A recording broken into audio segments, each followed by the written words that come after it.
Hugh Hendriks and the Buccaneers. He's a very bright, groundbreaking New York City studio owner, Jamaican bandleader, and recording artist that hails from Jamaica. So Rich Lowe with you here with Hugh Hendriks of Hugh Hendriks and the Buccaneers. But I'll turn it over to you, sir, to introduce yourself, please. Well, I'm Hugh Hendriks from Hugh Hendriks and the Buccaneers from New York, from the 1968. I've been playing some reggae music in New York, even before reggae, from ska. What instrument did you play? I played bass, Fender bass. Was it always a Fender? Always a Fender. Okay, very I good. had a jazz and a precision. And tell me a little bit about the lineup of musicians that worked with you. Most of the time I had a full horn section and a rhythm section with at least 5 guys and at least 4 horns sometimes with vocals. And we played around the northern United States. We did most of the dances at that time.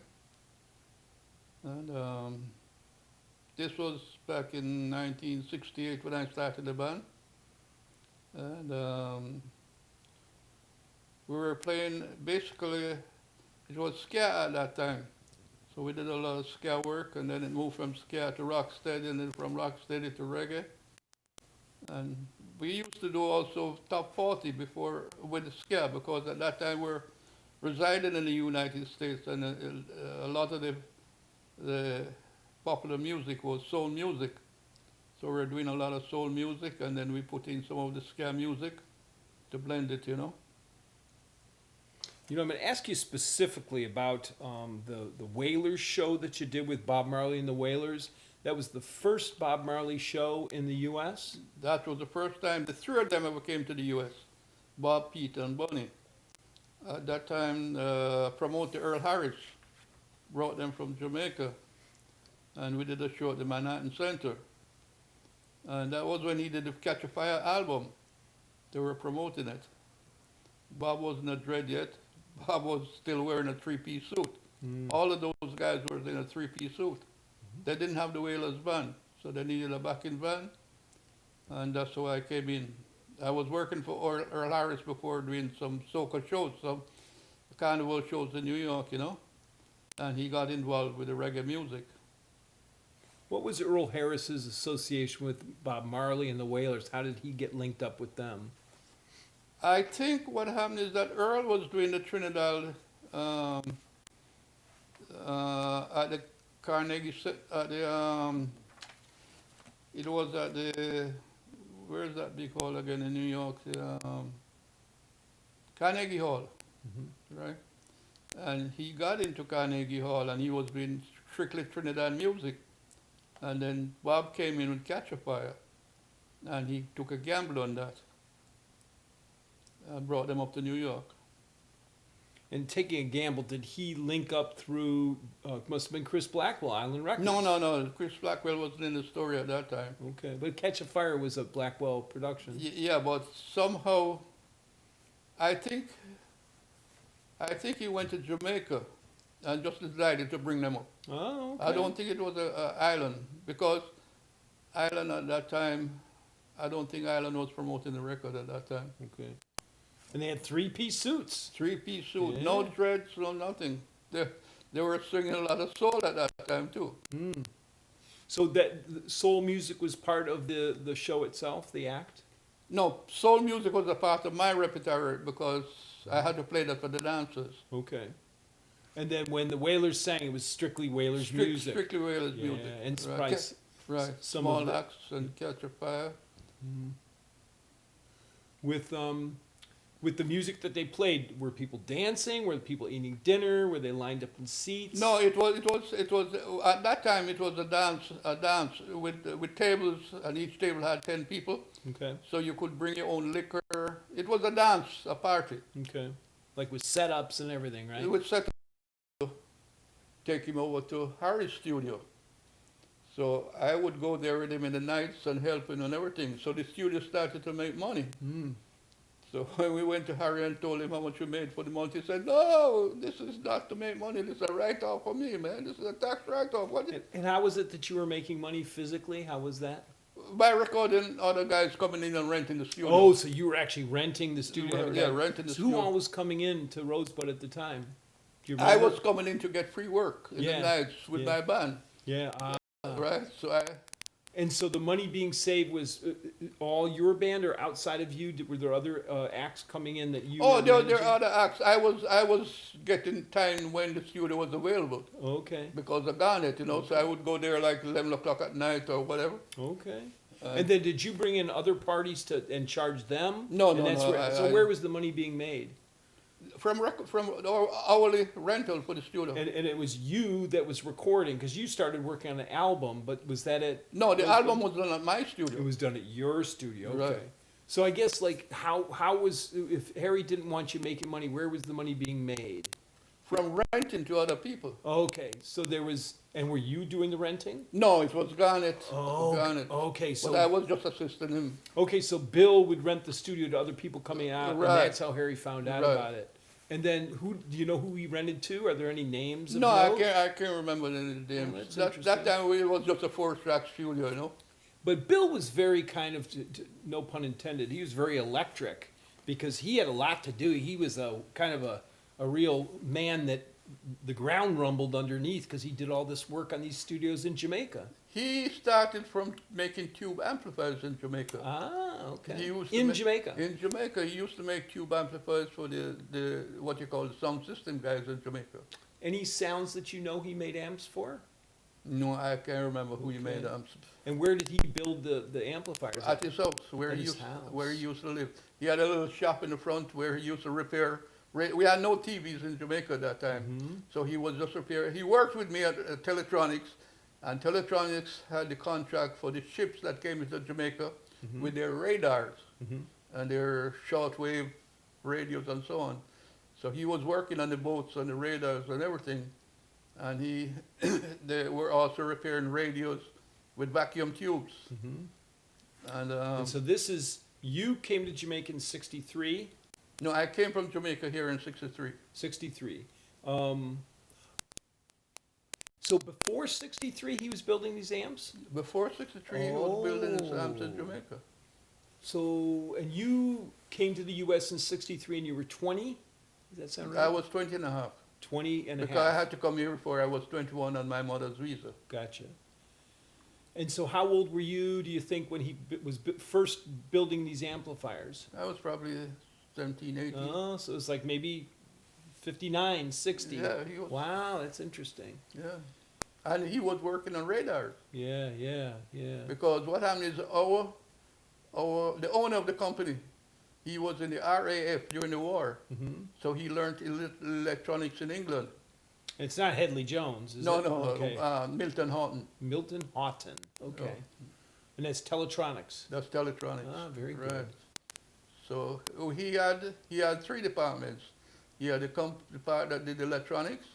He had the part that rewind motors and transformers. Mm-hmm. And he had the industrial part that did electrical installation for houses and offices and so on like that. So he had 3 departments. Early on, with you and your knowledge of Bill Garnett, did Bill or you have any association with any of the producers or record labels in Jamaica at the time? There was no record labels when we were there at that time. That was very early. Very early. Very early. Wow. Trying to think of what else I could ask to get context for this. Because when what happened there was Stanley Motors, Yep. and they were the ones that started to record what we call mental music and so on. Mm-hmm. So he was the one that really started the recording in Jamaica. Yeah, he started that even earlier. Yeah. Earlier than that. And they were around from the 30s. Right, Yeah, selling right. equipment. And they actually did soft wax recordings in the, I believe it was the 30s in Jamaica. They had that Acetate. service available. Yeah. Isn't Yeah. that crazy? Yeah. I thought that was crazy when I found that out. But then Bill went on to work with he built some of the studios in Kingston. Bill came after he was with Johnny Nash and Judd Records, and he made Hold Me Tight and that album. Mm-hmm.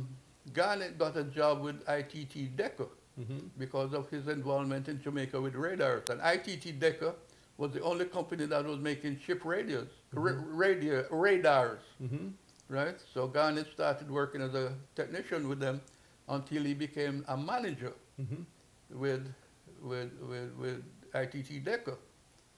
And then from ITT Decca, a Japanese company came in, Furuno, and started to make radars, because a Decca radar would cost maybe $30,000-$40,000. And Furuno came in with a radar that you could get a Japanese radar for $5,000-$6,000. So, and Decca radars were bulky and big, and Furuno came in with a nice little radar. So eventually, the work for radar, Decca started to die out. So they eventually decided to close the repair shop they had in New Jersey. And then Garnet got a job with NBC. And that's where he stayed until he died. And in that time, also, Bill was coming down. He helped to set up the Harry J's first studio. The first studio, Harry J came to New York, and we went to New Jersey. And I forgot the name of the guy who was Bill Lovette or something like that. Okay. He was started to build boards. So we would go down to New Jersey on the weekend and look at the designs he was doing, and Bill Garnet told him what he wanted. And that board eventually went to Jamaica. It was the first board that Lovette ever built. And ended up in Jamaica at Harry J's studio. Did Bill go and help rig the equipment He used to leave New York on a Friday. Very important. Right. He used to leave New York on a Friday, work all night, Friday night, all day, Saturday, all night, so Saturday night, Sunday, and come back to New York Monday to go to work. And he did this for months For and months and and years months. and years too. After that, he set up Joe Hawkins' studio, Yep, Channel 1. Yeah. Right? So he was always flying, and he also went into the medical repairs too, because Eureka Medical Center had some x-ray machines and so on. And he was going to Jamaica to repair those too. Wow. And when he worked on Harry J's, he worked Channel 1, other studios he helped set up?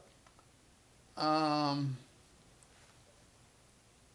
not sure which other ones he did, but he would probably service them. Okay. He would go down to Jamaica to service them. Because word got out that he was a really good repairman. Word got out that he was the guy. Yeah, and he was very Yeah, knowledgeable.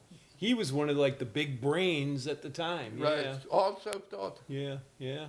And there's a few of them in Jamaica, but really maybe spilling over a handful of greats in terms of electronics technicians and people who knew what they were And doing. most of the guys in Jamaica were self-taught. Yes, true.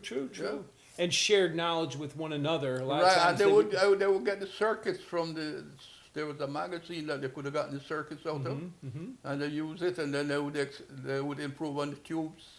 Instead of having 4 KT88s or whatever, they would have 6 or 8, and they eventually built big amplifiers. The important thing in Jamaica at that time was power. The clarity wasn't important until eventually Garnet and those guys started to work on the cleanness of the music, you know. So did you know this Barry Williams guy? Barry Williams? No, I never. Okay, he was one of the technicians, and he actually worked out of King Tubby's shop early on. Sometimes people say he taught King Tubby, but I'm not sure how accurate that is. And I know that King Tubby had clarity in his sound system. Did you ever hear his sound? I heard it maybe a few times, but that was after I left Jamaica. Okay. King Tubby was after I left Jamaica. Okay. Did you go back down and listen? Is that how you heard it? I would pass through and listen to some of those guys, you know. Okay. Because they always said that he didn't have the biggest and loudest sound, loud for lack of a better term, but he had clarity, But clear. I'll tell you a story. Meriton had one of those little power amplifiers, and he had a clean sound, and he never changed that power amplifier. And all these guys with those big power amplifiers couldn't compete with Meriton with this little amplifier. And sometimes it's not always how strong your system is, clear. but it's how clear it is, and then the music you're playing too. And the music is your Because selection. Yeah, Maritone just has a lot of respect from people for their selections. Yeah. Right. For his selection, that's what he had. He could Yeah. move a crowd. That's what we call it. Yeah. And it's the family heritage is continuing on. Monte has had some challenges, but he continues to go pursue it. And it'll probably, Maritone is the longest running sound system out of Jamaica, I believe. Right now, Yeah. and it started with their father. Yep. So great history. So did Bill Garnett help you build your studio? Bill Garner. When what happened is that I had bought a house and I had a band, Mm-hmm. and there was no real studio or output for Jamaican music. So we decided if I put up a studio, we could bring in guys, I could record my band, we could do an album, and we could start to do Jamaican music because we had to wait until we got some music from Jamaica. Mm-hmm. I was in the sound system business before the band, Mm-hmm. right? So if you got 6 records from Jamaica, man, you play them all night because that was going to swing the party. And what was your sound system's name? Mighty Hugh. Mighty Hugh. Right. And then where were you centered out of, and where would you play? We would get a basement. These houses had basements. Mm-hmm. So we used to have the parties in the basement and charge $1. Mm-hmm. I was probably making $50 a week, and I'm charging $1 to come in on the weekend. And I was making more than I was making for the week. Wow. And then would you be the selector? Did you have somebody Yeah, else I that was a selected? selector. I was a selector. Did you have a microphone? Did you No, talk we didn't on the use mic? it's a funny thing. We only had one turntable, Mhm. so you had to be fast to move the records. Mm-hmm. Right? It's not like today you have 2 turntables and you're moving from one And a and mixer, crossfade yeah. and mix. We had to, crossfading was moving fast, you know. If you wanted to play over again, you had to be good to move the record. If you were playing an LP, you had to go to find the groove, to go back to the original song that you wanted from that LP. And this sound system was in Brooklyn. In Brooklyn. And this would be before your band started. This was like 1964, around that time, before the band started. Oh, okay. Early on, right when you got there. Huh? Right when you got to Brooklyn, you started Yeah, your sound. because there was nothing going on, and we Yeah. found out that we had to find ways of entertaining ourselves and our culture. So what kind of music were you playing? Soul? Soul music? Soul Any music. ska? Huh? Any ska music? Maybe we would get a couple of ska music from Jamaica, but it was basically soul music. Inez Fox, Mockingbird. Right, yeah, that was a big tune. Yeah, big tune, yeah. That was the tune. So a lot of slow dancing with the lights down and Lights selling. down and that type of thing. Did people smoke ganja at the time? No. No ganja? No, everything was clean. You would go in these basement parties with a suit. Ah. I met my wife in a basement party. Oh, wow, nice. So nice. it was all classy things. It wasn't nobody smoking weed, nobody doing anything. Nobody Drinking rum, drinking rum and coke, but yeah. no weed, no coke, no nothing. Oh, wow, that's Right? good. It was good. a clean, all types of. It's a whole system. We had that where I'm from in Cleveland, Ohio. People did basement parties there. That was in the late 70s. People were still doing that. Yeah. And it was really nice. And people really didn't smoke marijuana no. because the homeowner wouldn't want you stinking up the house. Right. Yeah. And then what happened now is that we started to have so much crowds that cars used to be double park. Yeah. And then the cops used to find out about it and would come in and find out that we were selling liquor. Mm. So they started to raid these parties. Mm-hmm. And then when I bought the house, that's what I realized. There was a piano. And the lady said that if it's possible for her to leave the piano, because it was going to cost her so much money to move it. I told her, okay, go ahead, leave it. And from the piano, we started to fool around with some guys from Wingate High School, and the band started there. So do you remember when? So you bought the house yourself, or your family did? Yeah, my family. Your family. Do you remember the year your family bought the house, or how old you were? I think it was about 65. Oh, it's early. So early, because it was only $28,500 at that time. Yeah. A new car was $3,000. Wow. A GTO with a 440 horsepower. Nice car. Very But nice car. those cars at that time didn't have air conditioning. Yeah. If you wanted air conditioning, you had to pay. Rolled on the windows. That's correct, you know. So, so when you started the band, the guys that were sitting around the piano playing, who were some of those guys from Wingate? My brother-in-law, Carlos Gozan. Okay. I had a guitarist from Belize, Julian Bevans, a drummer, Evan. One was Bevans and one was Evans, and Bonnie Palomino. Leroy was a singer, and most of the guys was from Windward, but they had a music lesson. They had a music class at Wingate, so they learned to play music, like and Wesley Bonito, he was playing the saxophone. Hedley White was playing saxophone, and these were guys from Windward.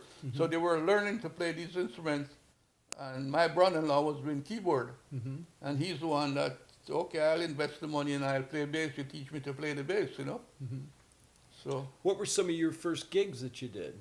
it was with Joe Cuba. You ever heard of that guy? Yeah, you told me he had a song. That was Beep Beep Bam Bam. yeah, and that's the song you opened up for him. I opened up for Joe Cuba because what happened is that there was a Jamaican guy. I think he was from Trinidad, and he was having a dance in Brooklyn. Now we're going to move out of the basements to go in the ballrooms now, right? So I was rehearsing for a year without playing any place, and he came to my home and he heard me play, and he said, "Man, I need you guys. I'm going to do a show with Joe Cuba because he had this big hit, baby." Palomino started to sing. Who was the early singers, boy? Bonnie Palomino. And which Leroy is it? What? Who Leroy? Which one? Leroy? Leroy was a young singer. Remember his last name? I don't remember his last Okay, name. all right. Last name. And I had a girl from Panama, Renska. And who was the other main singer at that time, boy?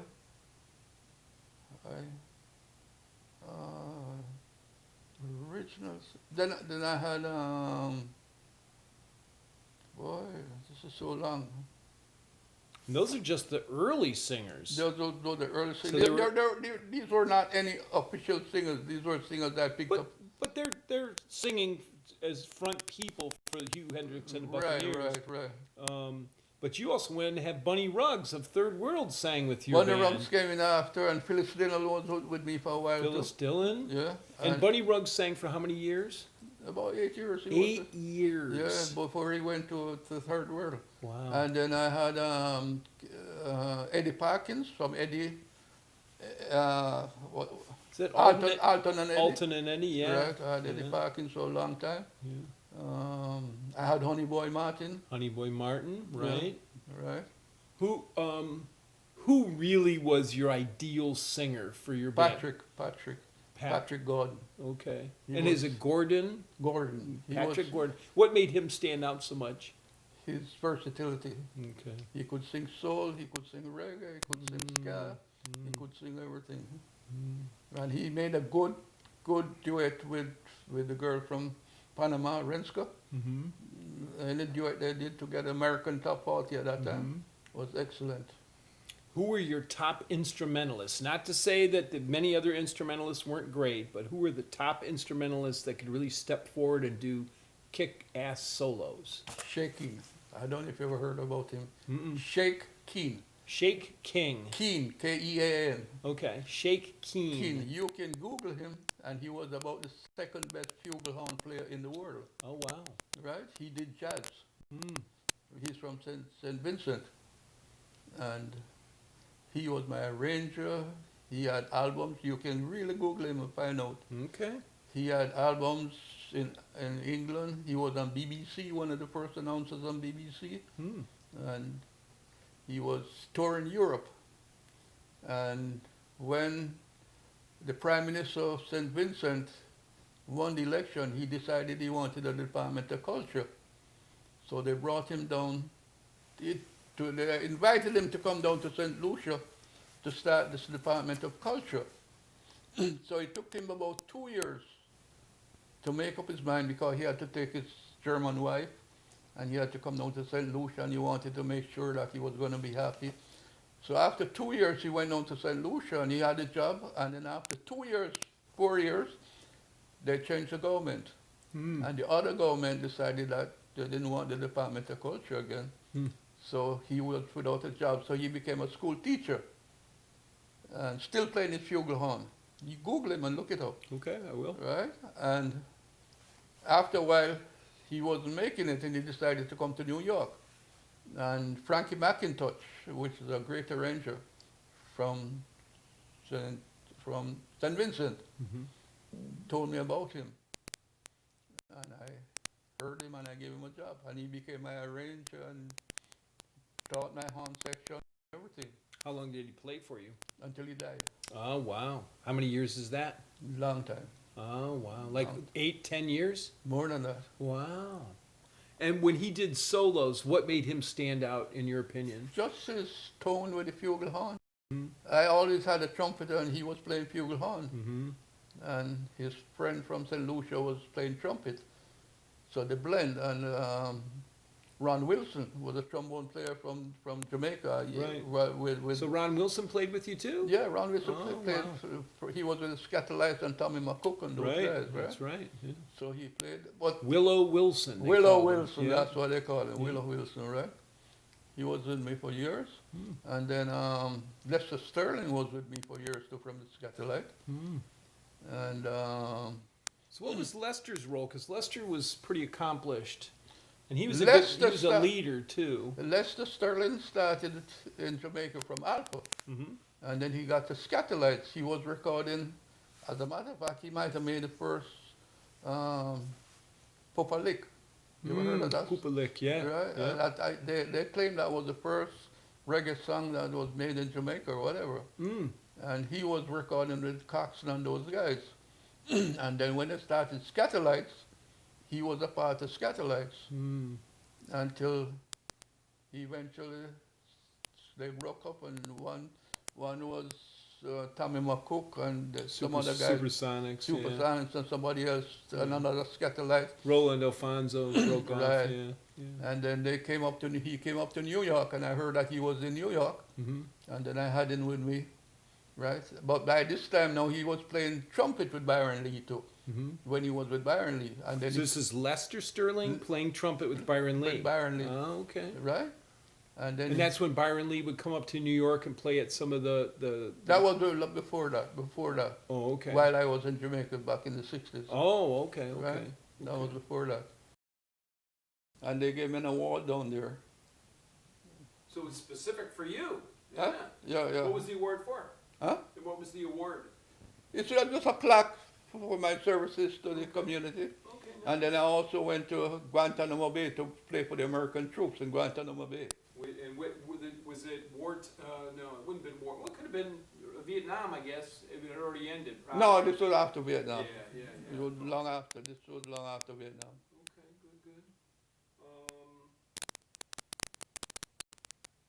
What made Hugh Hendriks and the Buccaneers stand out different as a band between other bands? Because you've got, for instance, Carlos Malcolm, and you've also got Byron Lee, with two of the top bands in Jamaica. Yeah, well, we were playing the same type of music. They used to come to Byron Lee in New York Right. because we were well dressed. We're well dressed, well groomed, Mm-hmm. you know. And my selections, what I could also read the crowd and have the crowd dancing from 10 to 3. And only took 2 intermissions. I never repeated a song. So tell us about your timeline, when you would start playing, the intermissions, the end of I the would night. start playing at 10 o'clock, and I'd take my first intermission about 11, and then play from 11 to 11, 12, 1, and to 1, and then take another 20 minutes, and from 1:30 until 3. Okay. So I only took 2 intermissions. Would you have a special song that you play at midnight? No. Anytime I lost the crowd, I played Tiny Whiny. Oh yeah, that's Because that would get them dancing again. You know, They still do that today. Yeah. that would go back, that's my go-back tune, you know? Yeah. And would you have a special song you would end the show with? No. Oh, ska. Ska music? Yeah, ska music. I would probably end the show with some ska music. Long time I have no nice time, and things like that, you know. Good one. Did you have a Hugh Hendriks and the Buccaneers signature song that was your song? Mystic Blue. Yeah, and you recorded Mystic Blue. I released recorded it. Mystic Blue with about 15 musicians Yeah.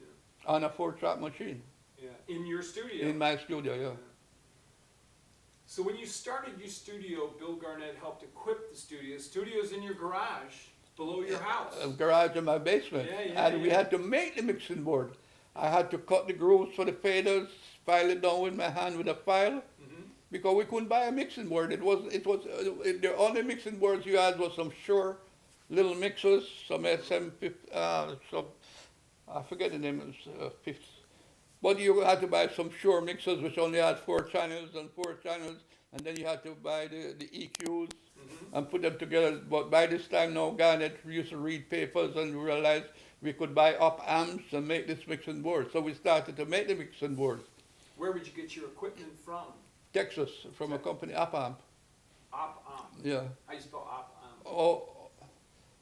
OPP. Okay. AMP. AMP. Okay, very good. Right. And then, did you have to pad the walls in the basement? Yeah, we had my basement was maybe had 12 inches of fiberglass insulation because my mother lived upstairs and I couldn't disturb them or anything, so it was well insulated and the sound was an excellent sound.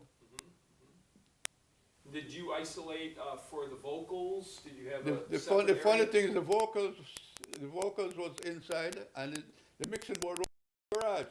So we couldn't look from a glass to see the guys. So everything was done verbally, you know.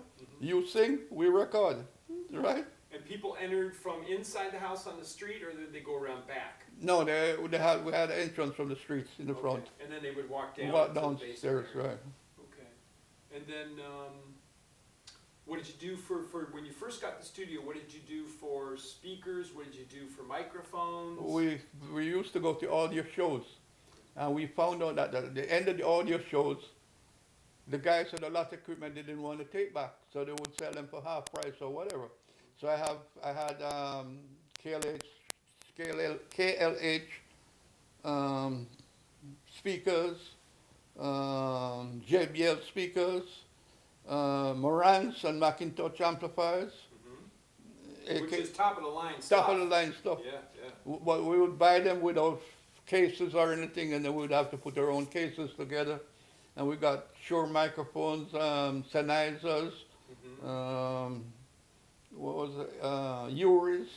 We got a lot of equipment by buying them from the after the audio shows. And then what did you record? Are you recording quarter-inch tape? We started with half-inch 4-track. Okay. Then we went to 8-track, 1-inch 8-track, and then 2-inch 16 and 2-inch 24. Wow. And then when you first started recording, you were recording on an Ampex system? Ampex. And then we went to MCI 24. Okay. And we also had an Ampex 16. Okay. So you had a 24-track studio in the basement of your house? I had a 24 and a 16, a 4, and about two 2-tracks. Now, I know you recorded a John Holt album there. We did several albums. Yeah. John Holt was a big album, and he went to England and put strings on it. And did the album never came out, or it did come out? It did come out. Okay, what's the name of it? I never heard the name of it. Oh, and it came out as an album? As an album. Okay. Right. And then I know John Life also did his Life, work with Lester Stewart. right. His first recording was at done your there, studio. right. Yeah.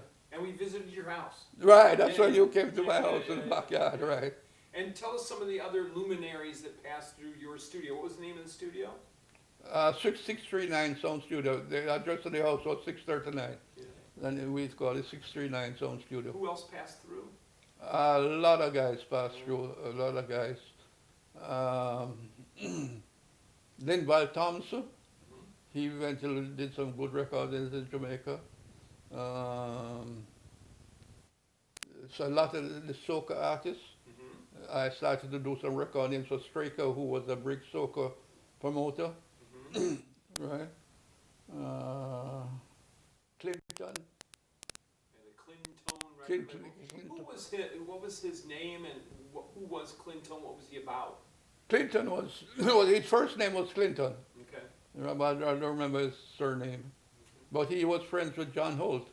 So he was like John Holt's manager and agent in New York. So that's how I got into him and John Holt. You remember any other people that came in through the studio? Because I know there's a lot of folks that came There's through. a lot of folks that I don't remember, you know.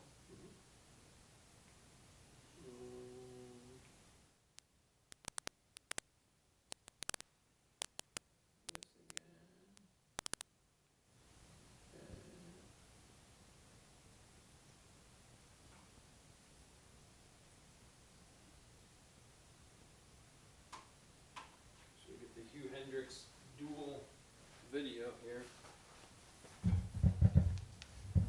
The audio is good? Yeah, it's real good. Yep.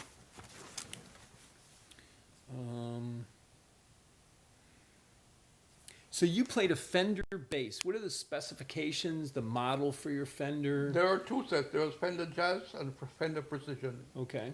I started out with a Precision, and then I moved to a Jazz. No, I started out with a Jazz, and then I moved to a Precision because they had a little bit more bottom end for the reggae. Mm-hmm. Yeah. And go ahead. And because the Jazz was a little bit more cleaner, you know, Mm-hmm. but the Precision had more bottom end. Because when we started the master records, the mastering company used to ask me how come I got so much bass on my records, you know. Mm-hmm. But And that's because of the bass? the bass and where we used to put it on the 4-track machine. Right. And what was that you did? We used to put it on the 4th track so you wouldn't have any bleed to the 3rd track. Mm-hmm. If it was going to bleed, it go down below. So we got a full thing on that. So it'd be much fatter recording. With fatter record. And we used to tie in the kick drum with the bass because we had to tie in two things. Because we On one mic. No, different mics, but on the same track, Oh, okay. right? So you're two mics, but you're recording them on that same track. On the same Gotcha. track, you're recording the bass mic and the foot drum on the same track, Gotcha. right? And then the rest of the drum would be on another track, Mm-hmm. with probably with the keyboard and the guitar would be on the same track. So we would have the keyboard and guitar on the same track. We'd have the bass and the kick drum on the one track. We'd have the rest of the drums on the other track, and we'd have the 4th track for voice. Mm-hmm. But what we would do sometimes now is after we did all those 4, we would mix everything down to 2 tracks Mm-hmm. and own back 2 more tracks. Mm. So we could do horns and solos. Mm. And once you mixed them down to the other 2 tracks, were you committed, or did you still? You're committed, you can't do any changes. Yeah, you've committed yourself. You committed yourself Yeah. at that time. And then once you add the horns could be adjusted, or The horns and everything could be adjusted, Yeah. but the 2 tracks that they did before, you're stuck with those. Yeah. Did you ever have issues where that was a problem, or? We might have found out later on you should have done something. Yeah, you there know. always is something. There's always something. Well, eventually, the whole thing came back down to when you're mixing the 2 tracks. Mm-hmm. So you could put whatever EQs you want. And we used to try to balance as flat as ever. So if we made any mistakes in the mixing, we could adjust it, you know. If you put too much, you can't take it off. If you put less, then you can add. Mm-hmm. And then at your studio, like, did you have a formal engineer helping you, or? Garnet. Oh, so it was Garnet was working on those mixes. All Garnet was, all my excellent. engineer and Garnet did. Excellent.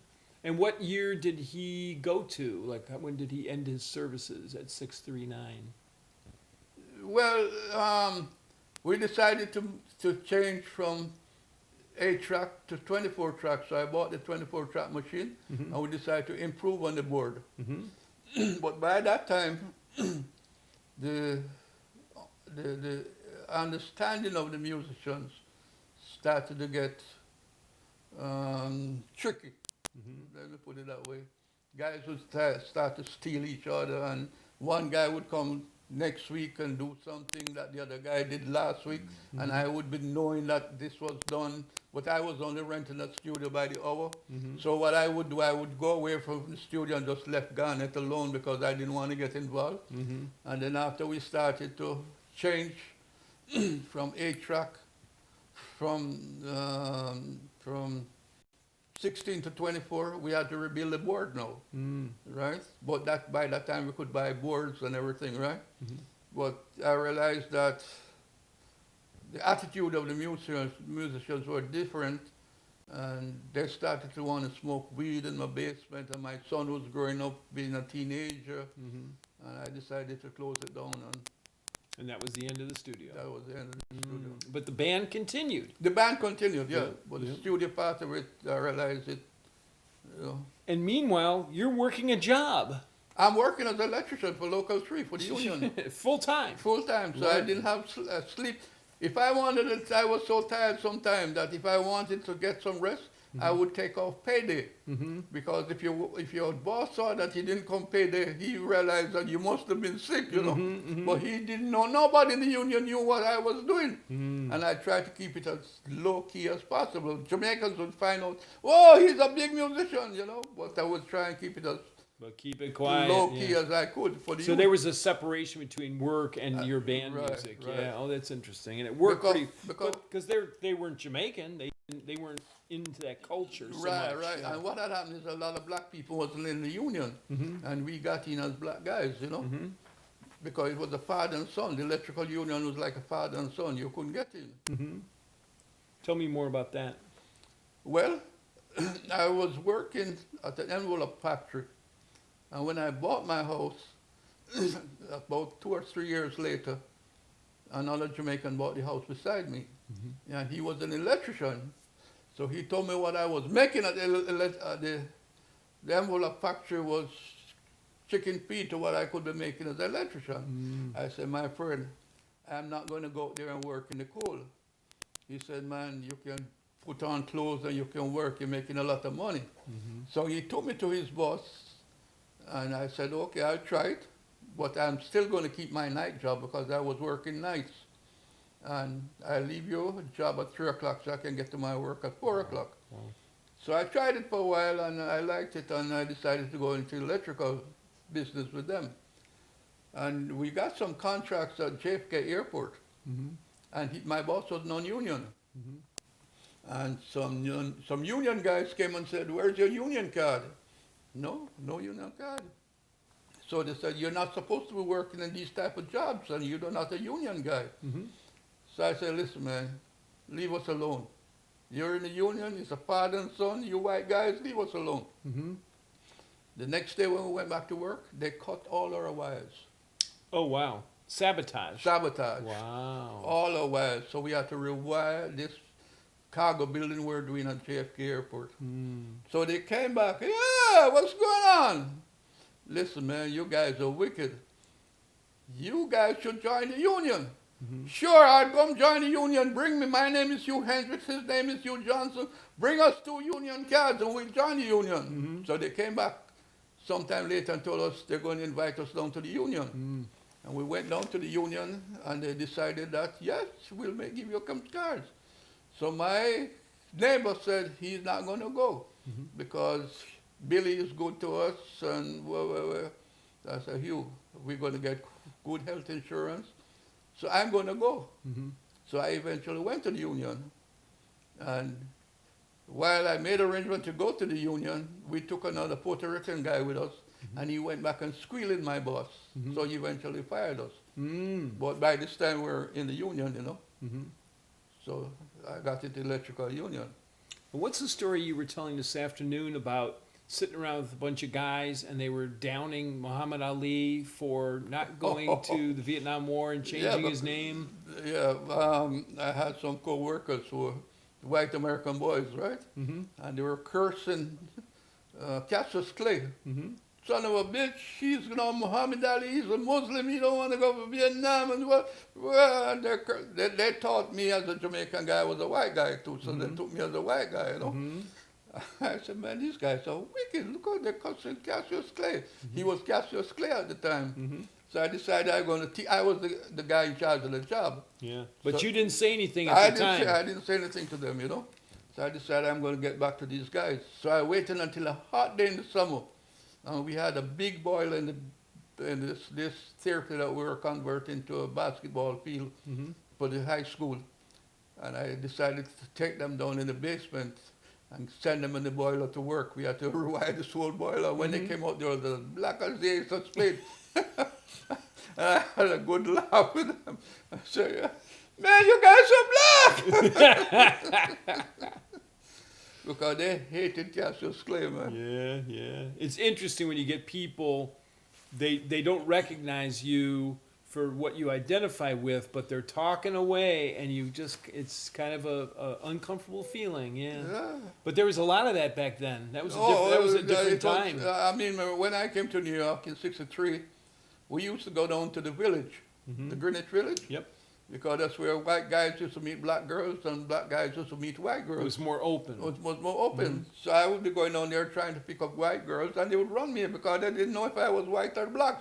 So I couldn't get from the black girls and I couldn't get from the white girls. But you found a way.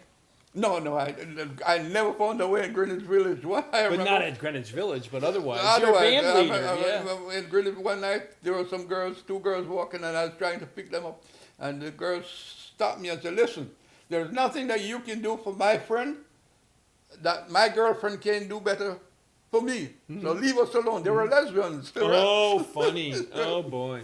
We're not going to get far there. You know, this is kind of a philosophical question. See if I have it written here.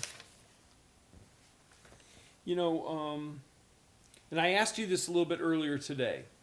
So, first, from your perspective as a band leader, you know, before the rise of Jamaican music in 74 and 80, because you were playing music before reggae music became big. And then you see after the rise of reggae, as it kind of settled down, you know, things have kind of cooled down for Jamaican music. So how do you see that from your experiences in life? Like what's ahead for Jamaican music and how was the ride? Jamaican music came from ska to rock steady to reggae, right? But because I was a band that was also playing top 40, right? I always had a blend. And then I was playing soca. So a lot of Jamaican musicians didn't regard me as a reggae band, so to say, because I was playing soca, because I figured that my band should be a Caribbean band, right? Not only a reggae band, but Caribbean, because I was also backing Trinidad artists, right? And if I didn't work for Trinidad between December, January, and February, when they had carnival, I wouldn't have any work in New York because the Jamaicans were broke at Christmas time, so there were no Jamaican dances. It was too cold in January, so there were no Jamaican dances. It was too cold in February, there was no Jamaican dances. But during those 2-3 months, it was Trinidad Carnival months. So I got all of the Trinidad Carnival work. Smart. Right? So I always kept my band working all year. So that's why I had Trinidad musicians with me, because they would get me the top hits from Trinidad. And I used to fly to Trinidad every carnival to collect the latest music, because we didn't get the music until weeks later. But I went to Trinidad and got it all and came back to New York. So I was, by February, I was playing all of the Trinidad songs, you know, just as good as the Trinidad musicians. Nice. Now, they also talk a lot about how the bands would take breaks and not come back, and the crowd would get nervous, and that's why Sound System came in and was so successful. What is your opinion about that? I never had a sound system in my dance because I made sure I only took 2 15-minute breaks. And a lot of times the bars wanted me to take longer breaks because they were selling liquor. Yeah, right? More. But I made sure I never do that to get the crowd restless. And at the same time, the crowd would complain that I play too long and they have to dance too much. So it also gave them time to rest. Right?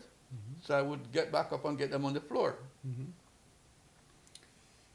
Sometimes people have said that some of the musicians would be at the dance and they'd find a girl and they wouldn't return.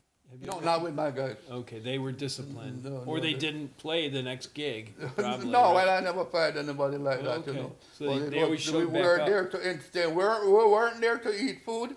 We weren't there to drink liquor, but we were there to entertain. Let's see some of our conversations here.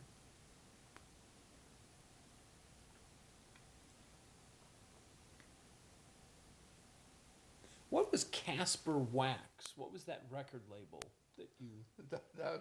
That was my label. Ah, why Casper Wax? Because I was Casper was a ghost. Yeah. I was a ghost that would disappear, and I used to check a girl that lived next to me, and she used to call me like I was a ghost. I would disappear in her. So Casper Wax. That was a nickname. that was a nickname, and I took it as a label.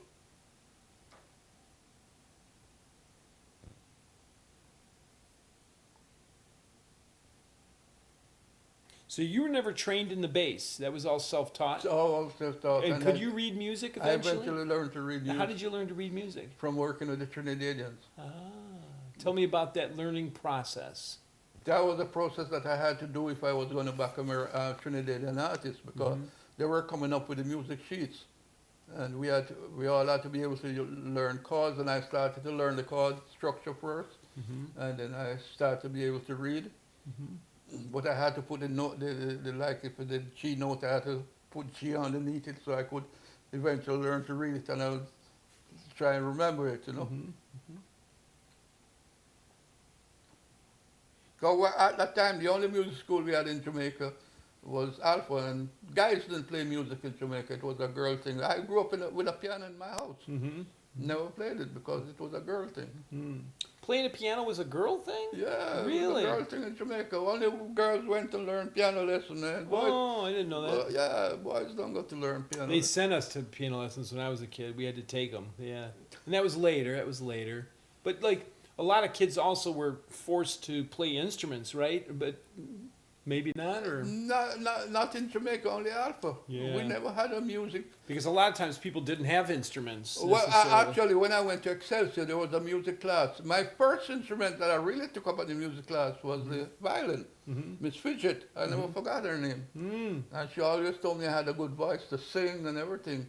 But some of the schools, the high schools, I went to Excelsior, and they had a music class. But basically, a lot of the schools didn't have a music class. So what more should we know about Hugh Hendriks? I tried to be a good musician, entertain people. It was a pleasure to see people enjoying themselves. It was a pleasure when a guy would call me and ask me, "Where are you playing tonight? If I take my wife tonight out, I'll be good for the month," or whatever. It was a pleasure to see people enjoying themselves, but it was also a hassle again, because when everybody was going home, I still had to unpack the equipment. I had to load the truck in the winter time. It was a disaster in the winter time in New York, you know. But I enjoyed it. In this long format interview, Hugh Hendriks is going to talk about the Rosebud Studio, which was Harry Belafonte's studio in New York.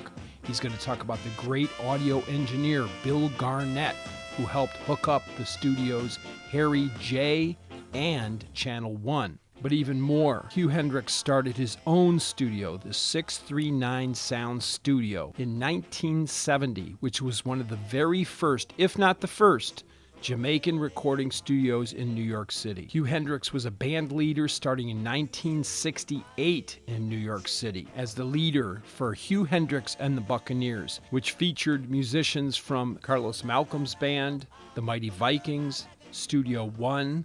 He featured Ron Wilson on trombone with lead vocalist Bunny Ruggs, Honey Boy Martin, and the list goes on and on. Hugh Hendriks even performed at Madison Square Garden. And Jamaica Way is pleased to honor in this long format interview studio owner, bassist, and band leader Hugh Hendriks of Hugh Hendriks and the Buccaneers.